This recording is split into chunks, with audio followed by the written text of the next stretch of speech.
Complément à la présentation du carré d'Aristote, la question des rapports d'opposition, on pourrait dire. On voit sur le schéma qu'il existe un rapport d'opposition diamétral exprimant des assertions de type totalement contradictoire. Quel que soit x non f de x, c'est la contradiction absolue de « il existe un x égale f de x ». Mais en définitive, les autres rapports sont aussi des rapports, on va dire, d'opposition, mais d'opposition partielle. Cette opposition va être appelée par la tradition, déjà par la tradition médiévale, et puis ensuite tout ça sera précisé par les logiciens du XIXe siècle, et notamment Piaget,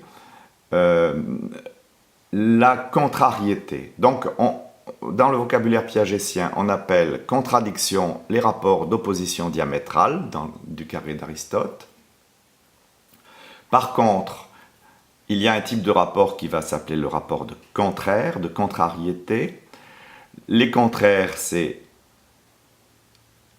aucun x n'est f de x et tout x est f de x.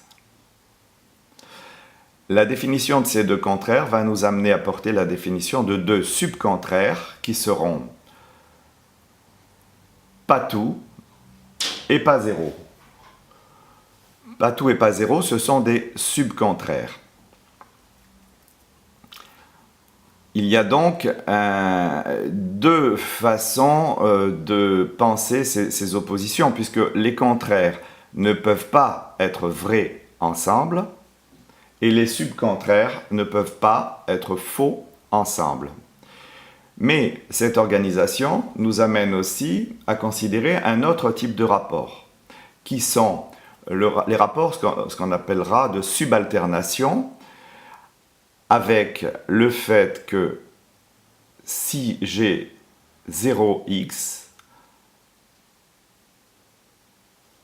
automatiquement, je peux dire que j'ai pas tout x. C'est-à-dire que la définition de cette quantité implique la définition de cette quantité. De la même manière, si j'ai tout x, je peux affirmer systématiquement que je n'en ai pas zéro. Par contre, les inversions de sens ne sont pas possibles. Donc, ces rapports d'opposition-là sont des rapports d'opposition orientés.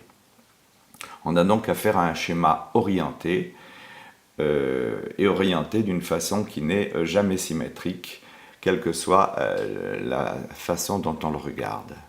Merci.